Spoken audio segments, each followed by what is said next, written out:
तो बच्चों आज की इस वीडियो में क्लास 8 हिंदी के लिए ओलंपियाड एग्ज़ाम के लिए एक नमूना प्रश्न पत्र सॉल्व करेंगे। बच्चों ये जो मॉडल पेपर है इससे आपको आइडिया हो जाएगा कि किस प्रकार के प्रश्न आपसे एग्ज़ाम में पूछे जाते हैं एंड आपको बच्चों समझ भी आ जाएगा कि कैसे आपको उन प्रश्नों के आंसर्स देने होते हैं। तो बच्चों अगर आप भी ओलंपियाड का एग्ज़ाम देने वाले हैं तो अपने एग्ज़ाम से पहले एक बार इस क्वेश्चन पेपर को ज़रूर से समझ लीजिएगा। ये एक मॉडल पेपर रहने वाला है, सिंपल पेपर आपके एग्ज़ाम की प्रिपरेशन के लिए, यानी कि बच्चों इससे आपको आइडिया हो जाएगा किस प्रकार के प्रश्न आपसे एग्ज़ाम में पूछे जाते हैं और किस टाइप के कितने प्रश्न आपके एग्ज़ाम में आते हैं। तो फर्स्ट ऑफ ऑल बच्चों बात करें तो व्याकरण से आपके 20 प्रश्न आते हैं और टोटल 20 नंबर के रहते हैं, यानी कि प्रत्येक प्रश्न एक एक नंबर का आता है। शब्द भंडार से कुछ प्रश्न पूछे जाते हैं बच्चों, 10 प्रश्न पूछे जाते हैं, 10 ही नंबर के होते हैं। फिर अपठित गद्यांश पद्यांश 10 नंबर के पूछे जाते हैं, प्रत्येक प्रश्न 1 नंबर का ही आपका आता है। विशिष्ट जो प्रश्न होते हैं बच्चों 10 नंबर के पूछे जाते हैं, प्रत्येक क्वेश्चन 1 नंबर का होता है। तो ऐसे करके टोटल बच्चों जो हमारे नंबर होते हैं 50 नंबर हिंदी ओलंपियाड एग्जाम के लिए आपका क्वेश्चन पेपर देखने को मिलता है। तो कुछ इंस्ट्रक्शन यानी कि निर्देश भी बच्चों आपको दिए जाते हैं, जैसे कि दी गई OMR सीट पर गोले को भरने के लिए केवल नीचे काले बॉल पॉइंट का पेन का उपयोग करें। तो या तो आप ब्लू या ब्लैक पेन दोनों पेन में से किसी भी एक पेन का यूज़ कर सकते हो।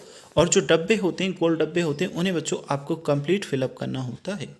गोला पूरी तरह और गहरा भरा हुआ होना चाहिए, ठीक है। तो गोले को आपको फुल मतलब काला करना होता है, उसके अंदर वाला पार्ट। प्रत्येक प्रश्न के लिए केवल एक गोला भरना, ऐसा नहीं कि बच्चों अगर आपको एक प्रश्न में 4 गोले दिए गए हैं इस प्रकार से तो आप चारों को फिलअप कर दोगे, चारों को नहीं करना, ओनली एक जो सही उत्तर है उसको आपको करना होता है। केवल प्रदान की गई जगह में ही गोले को गहरा करें, ठीक है। उत्तर पुस्तिका पर रफ कार्य नहीं किया जाना चाहिए, यानी कि जो OMR सीट वगैरह आपको मिलती है उस पर ऐसा कुछ नहीं करना है। और उत्तर पर रबर प्लेट तथा अन्य किसी प्रकार का सामग्री का उपयोग ना करें। प्रत्येक प्रश्न 1 अंक का होगा, ठीक है। तो बच्चों इस प्रकार से इंस्ट्रक्शन भी आपको देखने को मिल जाएंगे, ये समझाने के लिए हमने आपको बता दिए। अब यहाँ से चलिए आपका जो नमूना प्रश्न पत्र है इसे सॉल्व करते हैं, जिससे आपको समझ आएगी किस प्रकार के प्रश्न एग्जाम में पूछे जाते हैं।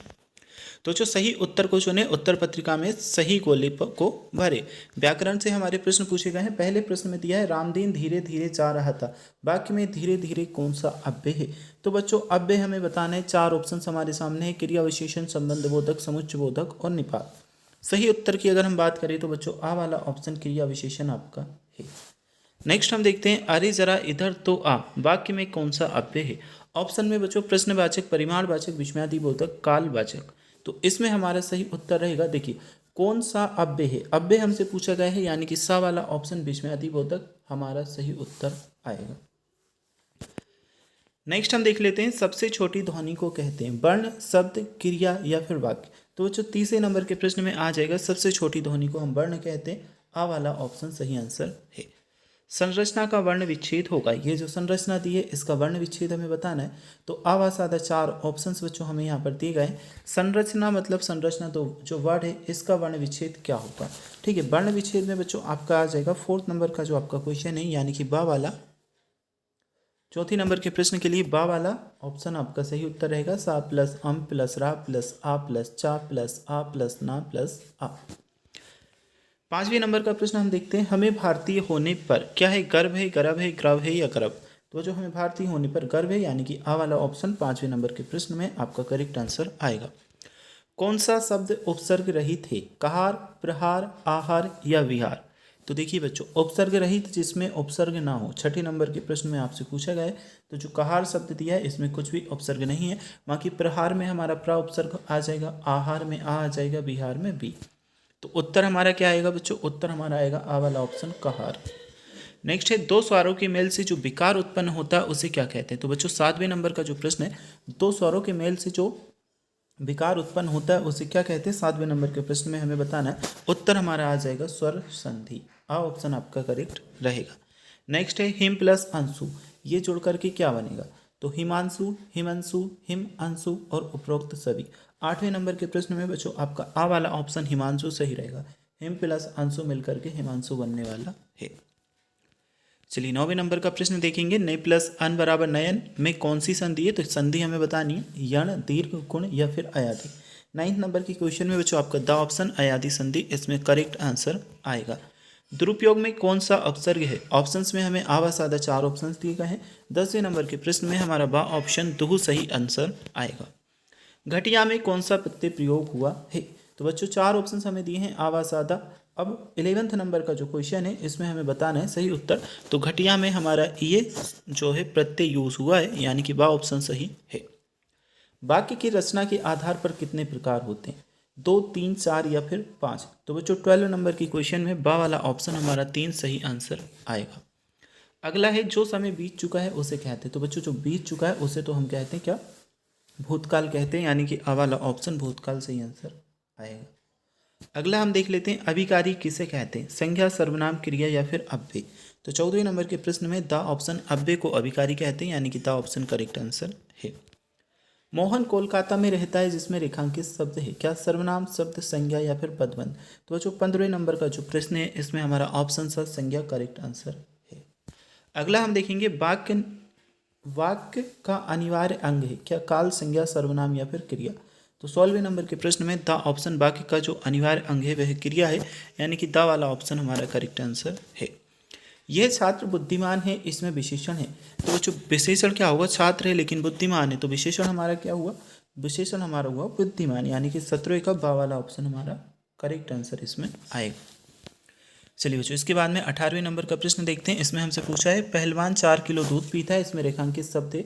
आ, बा, सादा 4 ऑप्शन हमें दिए गए हैं। 18वां नंबर का जो हमारा प्रश्न है इसमें सही उत्तर आ वाला ऑप्शन परिमाणवाचक विशेषण आएगा।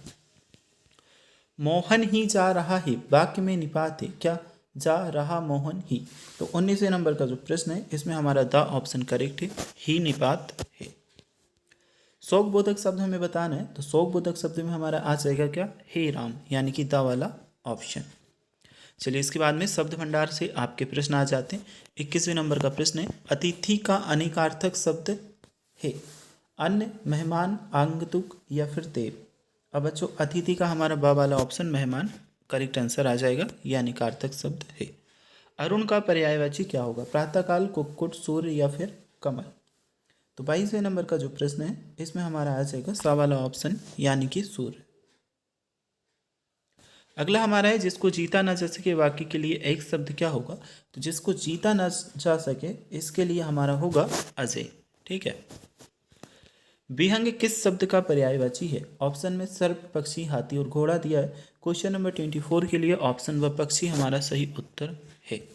नेक्स्ट हम देखते हैं भुवन शब्द का सही अर्थ क्या है? ग्रह, जगत, ग्रह, ये सभी। क्वेश्चन नंबर 25 में हमारा बा वाला ऑप्शन जगत करेक्ट आंसर है। चलिए इसके बाद में देखते हैं क्वेश्चन नंबर 26 हमारा आ जाता है निम्नलिखित में से कौन सा विकल्प सही सुमेलित है? तो आ, बा, सादा 4 ऑप्शन से क्वेश्चन नंबर 26 में हमारा आ ऑप्शन शव, लाश, ये करेक्ट आंसर है। निम्न में से किस शब्द की वर्तनी शुद्ध है? तो वर्तनी शुद्ध वाला शब्द हमें बताना है। क्वेश्चन नंबर 27 के लिए द ऑप्शन अस्पृश्यता सही उत्तर आएगा। करुण का विलोम क्या होगा? कोप, सीलवान, निष्ठुर या कृतज्ञ? क्वेश्चन नंबर 28 में बच्चों आपका सा ऑप्शन निष्ठुर सही आंसर है। अंडे से जन्म लेने वाला वाक्य के लिए एक शब्द क्या होगा? अंडज, चिड़िया, पिंडज या स्वदेश? क्वेश्चन नंबर 29 में आ वाला जो ऑप्शन है अंडज सही आंसर आएगा। निम्न में अमृत का पर्यायवाची नहीं है, सोम, हेम, पीयूष या अभिनय? तो जो क्वेश्चन नंबर 30 में तो बा वाला जो ऑप्शन है हेम, ये हमारा सही उत्तर आएगा। देखिए बच्चों ये क्वेश्चन हमने सॉल्व किए। अब आपको आ जाता अपठित बोध से, यानी कि क्या करना रहेगा? ये जो हमें गद्यांश दिया है इसे पहले बच्चों हमें रीड करना रहेगा पूरे को, ठीक है, और फिर इसमें जो प्रश्न दिए गए हैं उन्हें हमें पढ़ करके उत्तर देने रहेंगे। जैसे मन कैसे कमज़ोर होता है, अब पहले हम इसे पढ़ेंगे। आलोचना सुनने की आदत बनाइए, सदैव प्रशंसा सुनकर मन को कमज़ोर नहीं बनाना चाहिए। आपकी हर जगह प्रशंसा होती रही है, आपने आलोचना का स्वाद चखा ही नहीं तो छोटी सी आलोचना आपका मनोबल गिरा देगी। गलत आलोचनाओं की अपेक्षा करनी चाहिए। आलोचना से सहनशीलता आती है, सहनशीलता से संकल्प शक्ति बढ़ती है और संकल्प शक्ति से जीवन में सफलताएं मिलती हैं। जिस प्रकार पर्वत वायु के झोंकों से कंपित नहीं होता उसी प्रकार सहनशील व्यक्ति निंदा और स्तुति से विचलित नहीं होता। चलिए क्वेश्चन नंबर 31 का आंसर हम देखेंगे। मन कैसे कमजोर होता है? आलोचना सुनने से, प्रशंसा सुनने से, दृढ़ निश्चय से या सहनशील बनने से? तो मन कमजोर होता है आलोचना सुनने से, प्रशंसा सुनने। ठीक है बच्चों, क्वेश्चन नंबर 31 है, इसमें हमारा आंसर आएगा प्रशंसा सुनने से मन कमजोर होता है। ठीक है, तो बा ऑप्शन। सहनशीलता किस प्रकार आती है? प्रशंसा से, प्रसन्नता से, शक्ति से, आलोचना से? क्वेश्चन नंबर 32 में हमारा द ऑप्शन आएगा सहनशीलता आलोचना सुनने से आती है। सहनशील व्यक्ति किसके समान होता है? नदी के, पर्वत के, पेड़ के या फिर महल के। तो क्वेश्चन नंबर 33 में हमारा आंसर आ जाएगा बा वाला ऑप्शन, सहनशील व्यक्ति पर्वत के समान होता है। फिर ये जीवन में सफलता कैसे मिलती है? सहनशीलता से, उमंग से, संकल्प शक्ति से या फिर प्रशंसा से। तो क्वेश्चन नंबर 34 में बच्चों संकल्प शक्ति से मिलती है, जैसा कि हमें पैसेज में गद्यांश में बताया गया है। ये उत्तर आपका करेक्ट होगा। मनोबल का संधि विच्छेद कीजिए। तो संधि विच्छेद हमारा क्या होगा क्वेश्चन नंबर 35 के लिए? मनः प्लस बल, यानी कि सा वाला ऑप्शन सही आएगा। फिर हमें बच्चों निम्नलिखित गद्यांश को पढ़ करके प्रश्न 36 से 40 तक के उत्तर देने हैं। तो ये दिया है, कुछ भी बन बस कायर मत बन, ठोकर मार पटक मत माथा, तेरी राह रोकते पाहन। कुछ भी बन बस कायर मत बन, ले देखकर जीना क्या जीना, कब तक गम के आंसू पीना, मानवता से सींचा तुझको वहा युगों का खून पसीना। कुछ न करेगा किया करेगा, रे मनुष्य बस कातर क्रंदन, कुछ भी बन बस कायर मत बन। युद्ध दे ही कहे जब पामर, दे ना दुहाई पीठ फेर कर, या तो जीत प्रीति के बल पर, या तेरा पथ चूमे तस्कर। प्रतिहिंसा भी दुर्बलता है पर कायरता अधिक अपावन, कुछ भी बन बस कायर मत बन। तेरी रक्षा न मोल है पर तेरा मानव अमोल है, यह मिटता है वह बनता है, यही सत्य की सही तौल है। अर्पण कर सर्वस्व मनुष्य को, करना दुष्ट को आत्मसमर्पण, कुछ भी बन बस कायर मत बन। ठीक है, ये हमारा दिया है। क्वेश्चन नंबर 36 हम देखेंगे, कभी किसी ठोकर मारने की बात कहता है? पाहन, बाधाएं, आंसू या फिर प्रतिहिंसा। तो क्वेश्चन नंबर 36 में आ ऑप्शन पाहन हमारा सही उत्तर आ जाएगा। कभी किस प्रकार जीवन को जीवन नहीं मानता? तो बच्चों ऑप्शन में आवा सादा 4 ऑप्शन दिए हैं। क्वेश्चन नंबर 37 का ऑप्शन था ले देकर जीने वाला जीवन, ये हमारा सही उत्तर है। कवि ने अधिक अपवित्र किसे कहा है? पाहन, कायरता, क्रंदन या पामर। तो बच्चों क्वेश्चन नंबर 38 का करेक्ट आंसर होगा कायरता को। कुछ ना करेगा किया करेगा, रे मनुष्य बस कातर क्रंदन। पंक्ति में कौन सा भाव प्रमुख है? तो इस पंक्ति में हमें भाव बताना है आ वाला ऑप्शन, निष्क्रियता पर व्यंग्य करने का। कवि किस पर सब कुछ समर्पित करने के लिए कह रहा है? दुष्ट पर, कायर पर, दुर्बल पर, मानव पर। तो क्वेश्चन नंबर 40 में द ऑप्शन मानव पर हमारा आंसर है। चलिए अगला क्वेश्चन देखते हैं। विशेष योग्यता खंड हमें दिया है, तुमने इतनी सी बात को लेकर तिल को पूरा करो। ठीक है, आवा सादा 4 ऑप्शन है। क्वेश्चन नंबर 41 में जो हमारा करेक्ट आंसर आएगा सवाला का ताड़ बना दिया, ये हमारा आएगा, तिल का ताड़ बना दिया। ठीक है, जो शब्द क्रिया की विशेषता बताते हैं उन्हें क्या कहते हैं? तो उन्हें हमें बताना है। क्वेश्चन नंबर 42 में द ऑप्शन, जो शब्द क्रिया की विशेषता बताते हैं क्रिया विशेषण कहलाते हैं। नेहा ने कहा कि वह अधिक परिश्रम करेगी, यह है कैसा? साधारण वाक्य, संयुक्त वाक्य, मिश्र वाक्य या उपरोक्त सभी। क्वेश्चन नंबर 43 में बच्चों आपका आ जाएगा सा वाला ऑप्शन, ये हमारा मिश्र वाक्य है। यह बालक चतुर है में विशेष से। तो बच्चों चतुर है में विशेष से हमारा क्या होगा? क्वेश्चन नंबर 44 के लिए बा वाला ऑप्शन हमारा बालक होगा। अगला क्वेश्चन है, राम ने बेर खाए में क्रिया है क्या? अकर्मक, सकर्मक, प्रेरणार्थक, इनमें से कोई नहीं।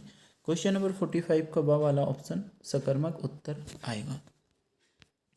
चलिए अब देखते हैं क्वेश्चन नंबर 46 का, पद का अनिकार्थक क्या है? पेड़, अधिकार, स्थान, सभी। तो क्वेश्चन नंबर 46 के लिए जो करेक्ट आंसर होगा द वाला ऑप्शन सभी है। कपाल का समानार्थी क्या होगा? माथा, अदृष्ट, खप्पर, भाग। क्वेश्चन नंबर 47 के लिए आ वाला ऑप्शन हमारा माथा आएगा। मिट्टी का माधव मुहावरे का अर्थ क्या है? पूज, कृषक, महामूर्ख या फिर मूर्ति। क्वेश्चन नंबर 48 में सा वाला ऑप्शन महामूर्ख हमारा क्या करेक्ट आंसर इसमें है। नेक्स्ट है बच्चों क्वेश्चन नंबर 49, काम का नाम बताने वाले शब्दों को क्या कहते हैं? तो काम का नाम बताने वाले शब्दों को क्रिया कहते हैं। अगला हमारे है मृग का पर्यायवाची, इसमें हमें ऑप्शंस दिए गए, कुरंग, निरंग, कुर्म, वनराज। तो सही उत्तर हमारा हो जाएगा आ वाला ऑप्शन कुरंग। देखिए बच्चों ये मॉडल पेपर अभ्यास प्रश्न पत्र सैम्पल पेपर हम सॉल्व कर चुके हैं। तो कुछ इस प्रकार से आपका जो एग्ज़ाम है बच्चों वह आएगा। ठीक है, एग्ज़ाम बच्चों आपका अलग होगा क्योंकि ये एक अभ्यास प्रश्न पत्र है, मॉडल पेपर है, सैम्पल पेपर है। ठीक है, तो अच्छे से अपने एग्ज़ाम की तैयारी करनी है। इन प्रश्नों से आप समझ सकते हैं कि किस टाइप के प्रश्न आपसे एग्ज़ाम में पूछे जाते हैं और अपने एग्ज़ाम के लिए अच्छी से तैयारी आप कर सकते हो।